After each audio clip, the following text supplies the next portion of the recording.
Good morning student, स्वागत है आपका एमडी स्कूल की ऑनलाइन कक्षाओं में।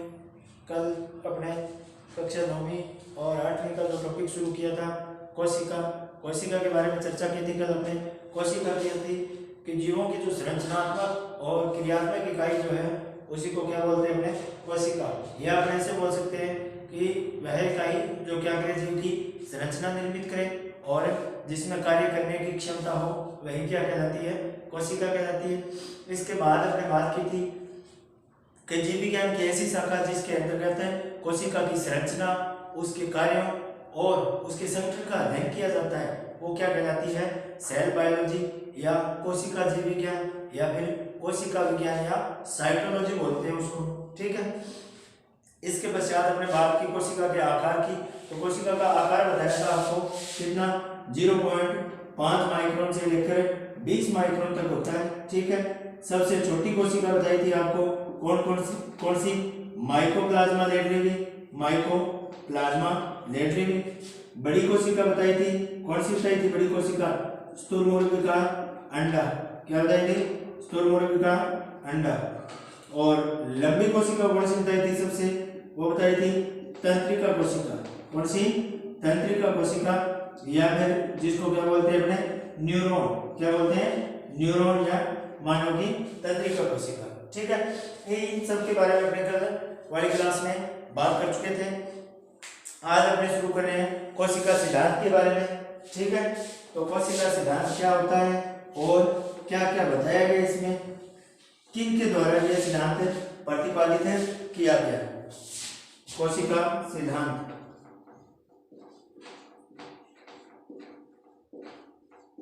या इसको बोलते हैं अपने सेल थ्योरी। कोशिका सिद्धांत या सेल थ्योरी, कोशिका सिद्धांत या सेल थ्योरी है। इसका प्रतिपादन सर्वप्रथम दो वैज्ञानिक, एक तो था एम स्लाइडेन और दूसरा था टी स्वान। इन दो वैज्ञानिकों के द्वारा किया गया, एम स्लाइडेन और टी स्वान के द्वारा। ठीक है। कोशिका सिद्धांत का प्रतिपादन किया गया इन दो वैज्ञानिकों के द्वारा, एम स्लाइडेन और टी स्वान। इन्होंने क्या बताया कोशिका सिद्धांत के अंदर, इन्होंने बताया कि जो कोशिकाएं हैं वो क्या करती है, पूरे शरीर का निर्माण करती है। या हम ऐसे बोल सकते हैं कि प्रत्येक जीवधारी है उसका शरीर कोशिका से निर्मित होता है। क्या होता है, प्रत्येक जीवधारी का शरीर कोशिका से निर्मित होता है। और दूसरी महत्वपूर्ण बात बताई गई थी कि जो जीव है, इन जीवों के अंदर जो कोशिकाएं हैं वो क्या करती है, स्वतंत्र इकाई के रूप में कार्य करती है। कोशिका सिद्धांत एम स्लाइडेन और टी स्वान के द्वारा प्रतिपादित किया गया और इन्होंने कोशिका सिद्धांत में क्या बताया कि प्रत्येक जीवधारी का जो शरीर है वो कोशिकाओं से निर्मित होता है और जो कोशिकाएं हैं वो जीवों के अंदर स्वतंत्र इकाई के रूप में कार्य करती हैं। ये था अपना कोशिका सिद्धांत। क्वेश्चन है कोशिका सिद्धांत क्या है या इसका प्रतिपादन किसके द्वारा किया गया, तो आंसर दे सकते हो आसानी से कि कोशिका सिद्धांत का प्रतिपादन एम स्लाइडेन और टी स्वान नामक वैज्ञानिकों के द्वारा किया गया। और इसमें यह बताया गया क्या कि प्रत्येक जीवधारी का शरीर जो है वो कोशिकाओं से निर्मित होता है और जीवों के अंदर जो कोशिकाएं हैं वो स्वतंत्र इकाई के रूप में कार्य करती हैं। ठीक है। इसके बाद दिया गया आधुनिक कोशिका सिद्धांत या जिसको बोलते हैं अपने मॉडर्न सेल थ्योरी। आधुनिक कोशिका सिद्धांत या मॉडर्न सेल थ्योरी कौन सा है, आधुनिक कोशिका सिद्धांत। आधुनिक कोशिका सिद्धांत जो है इसका प्रतिपादन किया गया तीन वैज्ञानिकों के द्वारा। कौन कौन से थे ये तीन वैज्ञानिक, पहला था पुरकिंजे,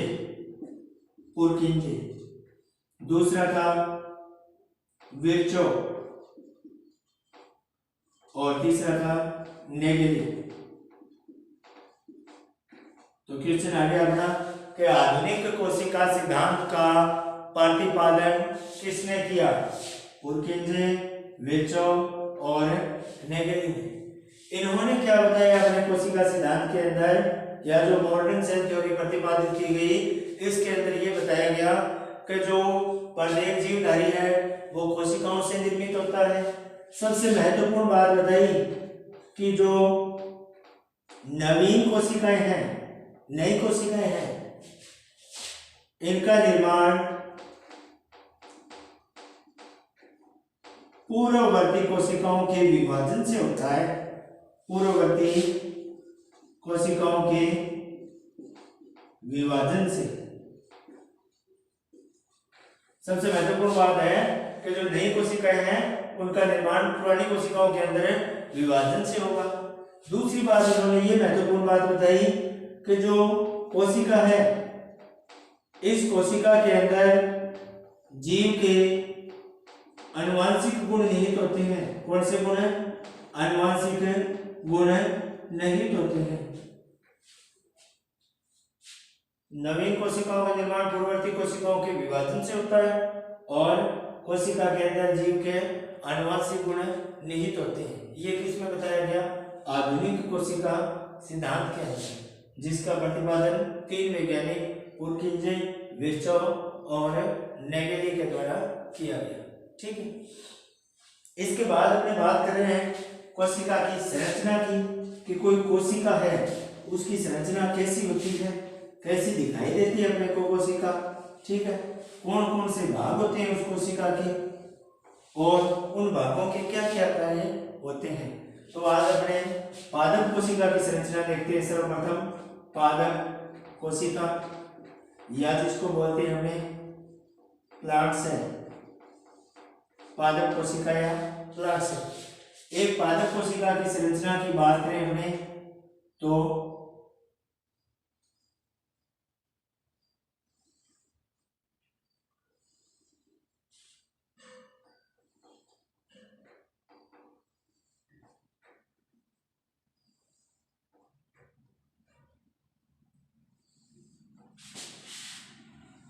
इस प्रकार की संरचना दिखाई देती है अपने को सूक्ष्मदर्शी के द्वारा कोशिका के अध्ययन से। ये दोहरी झिल्ली युक्त संरचना दिखाई दे रही है अपने को, जिसके अंदर 2 झिल्लियां हैं। ठीक है। एक पाया जाता है इसके अंदर बड़ा केंद्र, और इस केंद्रक से केंद्र ग्रंथि के द्वारा जुड़ी रहती है झिल्लीदार निकाय, जिनको बोलते हैं अपने अंतःपत्रवी जालिका। ठीक है। इसके अलावा इस कोशिका के अंदर पाई जाती है बड़ी रिक्तिका। ठीक है। और क्या पाए जाते हैं इसमें? राइबोसोम पाए जाते हैं और गोल्गी पाए जाते हैं। ठीक है। और माइटोकॉन्ड्रिया पाया जाता है। क्या पाया जाता है? माइटोकॉन्ड्रिया, जिसे कोशिका का शक्तिग्रह कहते हैं। हरित लवक पाया जाता है। क्या पाया जाता है? हरित लवक। ठीक है। तो इस प्रकार इस कोशिका के अंदर ये विभिन्न प्रकार के कोशिकांग बिखरे रहते हैं, और ये कोशिकांग इस द्रव्य के अंदर बिखरे हैं। इस द्रव्य को बोलते हैं अपने कौन सा द्रव्य? कोशिका द्रव्य, यानी कोशिका झिल्ली के अंदर वाले भाग के अंदर पाया जाने वाला जो द्रव्य है, इसको बोलेंगे कोशिका द्रव्य या साइटोप्लाज्म।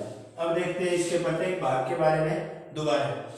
पादप कोशिका के अंदर बाहर वाला रक्षात्मक कठोर आवरण, जिसको बोलते हैं अपने कोशिका भित्ति। क्या बोलते हैं? कोशिका भित्ति। ये कोशिका भित्ति जो है ये केवल किस में पाई जाती है? पादप कोशिकाओं में पाई जाती है। जंतु कोशिकाओं के अंदर ये कोशिका भित्ति नहीं पाई जाती। और यह कोशिका भित्ति निर्मित होती है किससे? सेल्यूलोज से निर्मित होती है। किससे निर्मित होती है? सेल्यूलोज से निर्मित होती है। ठीक है। कोशिका भित्ति के अंदर वाली साइड का जो आवरण है, इस आवरण को बोलते हैं अपने कोशिका झिल्ली। क्या बोलते हैं? कोशिका झिल्ली। तो पादप कोशिका के अंदर बाहर वाला रक्षात्मक आवरण तो क्या हो गया? कोशिका भित्ति, और उसके अंदर वाली साइड पाई जाती है कोशिका झिल्ली। यह कोशिका झिल्ली किससे निर्मित होती है? प्रोटीन और फास्फोलिपिड के अणुओं से निर्मित होती है। ये हो गया अपना माइटोकॉन्ड्रिया। माइटोकॉन्ड्रिया, इस माइटोकॉन्ड्रिया को कोशिका का क्या बोलते हैं? शक्तिग्रह बोलते हैं। क्या बोलते हैं? कोशिका का शक्ति ग्रह, क्योंकि कोशिका कोशिका ऊर्जा जो है वो माइटोकॉन्ड्रिया ही उपलब्ध करवाता है। ये भाग जो है अपना ये है हरित लवक। क्या है? हरित लवक। ये हरित लवक का क्या कार्य है? प्रकाश संश्लेषण की क्रिया द्वारा भोजन बनाने में सहायक है। कौन सी क्रिया? प्रकाश संश्लेषण की क्रिया द्वारा भोजन बनाने में सहायक है। ये जो चट्टीनुमा संरचना या नलिका रूपी संरचना जो दिखाई दे रही है इसको बोलते हैं अपने गोल्जी काय। क्या बोलते हैं? गोल्जी काय। ये जो द्रव्य पदार्थ बिखरा है ये हो गया अपना कोशिका द्रव्य। क्या हो गया? कोशिका द्रव्य। और कोशिका का सबसे महत्वपूर्ण अंग जिसको क्या बोलते हैं अपने? केंद्रक। क्या बोलते हैं? केंद्रक। और ये भाग जहां से अपने अंतःप्रद्रव्य जालिका जुड़ी हुई है ये हो गया केंद्रक रंध्र। क्या हो गया? केंद्रक रंध्र, जहां से इनके बीच में पदार्थों का आवागमन होता है। ये होगी अपने झिल्लीदार नलिका, अंतःपरद्रवी जालिका। कौन सी? अंतःपरद्रवी जालिका। कोशिका के अंदर जो ये अंतःपरद्रवी जालिका है ये दो रूपों में पाई जाती है। एक तो होती है SER और दूसरी होती है RER। SER होती है स्मूथ एंडोप्लाज्मिक रेटिकुलम, यह बोलते हैं इसको चिकनी अंतःपरद्रवी जालिका, और दूसरी होती है RER या रफ एंडोप्लाज्मिक रेटिकुलम। इसके ऊपर राइबोसोम लगे रहते हैं। ठीक है। इसके बाद जो अपना केंद्रक है इसके अंदर एक सूक्ष्म गोल संरचना पाई जाती है जिसको बोलते हैं अपने केंद्रिका। क्या बोलते हैं? केंद्रिका। और इसके अलावा इसके अंदर धागेनुमा संरचनाओं का जाल पाया जाता है जिसको बोलते हैं अपने क्रोमेटिन जाल। कौन सा जाल है? क्रोमेटिन जाल। ठीक है। इसी क्रोमेटिन जाल से किसका निर्माण होता है? क्रोमोसोम या गुणसूत्रों का निर्माण होता है। ठीक है। इसके अलावा इसके अंदर पाई जाती है पादप कोशिका के अंदर एक बड़ी रिक्तिका। क्या पाई जाती है? रिक्तिका। और क्या पाए जाते हैं इसमें? ये राइबोसोम। तो ये संरचना होगी एक सामान्य पादप कोशिका की संरचना। एक बार फिर से रिपीट कर रहा हूं। पादप कोशिका की संरचना के अंदर सबसे बाहर वाला रक्षात्मक आवरण जो कि क्या है? सेलुलोज से निर्मित है। कोशिका भित्ति कहलाता है। कोशिका भित्ति के अंदर वाली साइड की जो परत है इसको क्या बोलते हैं? कोशिका झिल्ली बोलते हैं, जो कि प्रोटीन और फास्फोलिपिड से निर्मित है। इसके अंदर जो परिपथ क्षेत्र है दोनों झिल्लियों से, इस क्षेत्र के अंदर जो द्रव्य पदार्थ भरा रहता है उस द्रव्य को क्या बोलते हैं अपने? कोशिका द्रव्य। और इसी कोशिका द्रव्य के अंदर कोशिका के विभिन्न प्रकार के जो कोशिकांग है वो पाए जाते हैं, जैसे कि माइटोकॉन्ड्रिया है जिसको बोला अपने कोशिका का शक्ति ग्रह, हरित लवक है जो कि प्रकाश संश्लेषण की क्रिया में सहायक है, गोल्जी काय है। और इसके अलावा इसके अंदर एक सबसे महत्वपूर्ण भाग पाया जाता है बड़ा केंद्रक। और जो केंद्रक है, ध्यान देने वाली बात, पादप कोशिका के अंदर जो ये केंद्रक है ये थोड़ा परिधि की ओर किसका रहता है, जबकि जंतु कोशिका में जो केंद्रक है वो कहाँ पाया जाता है? कोशिका के मध्य भाग में पाया जाता है। क्यों? इसका कारण है कि पादप कोशिकाओं के अंदर बड़ी रिक्तिका उपस्थित होने के कारण जो केंद्रक है वो थोड़ा परिधि की ओर खिसका रहता है। ठीक है। केंद्रक जो है इससे जुड़ी रहती है झिल्ली युक्त नलिकाएं जिनको बोलते हैं अपने अंतःप्रद्रव्य जालिका, जो कि कोशिका के अंदर दो रूपों में पाई जाती है। एक चिकनी अंतःप्रद्रव्य जालिका जो कि वसा का संश्लेषण करती है, और दूसरी खुरदरी अंतःप्रद्रव्य जालिका जिसके ऊपर राइबोसोम लगे रहते हैं जो कि क्या करते हैं? प्रोटीन के संश्लेषण का कार्य करते हैं। ठीक है। इसके अलावा जो केंद्रक है इसके अंदर एक सूक्ष्म गोल संरचना पाई जाती है जिसको क्या बोला आपने? केंद्रिका बोलते हैं। और इसके अलावा जो धागेनुमा संरचनाओं का जाल पाया जाता है जिसको क्या बोलते हैं अपने? क्रोमेटिन जाल। और इसी क्रोमेटिन जाल से क्रोमोसोम या गुणसूत्र का निर्माण होता है। ठीक है। पादप कोशिकाओं में इसके अलावा क्या पाई जाती है?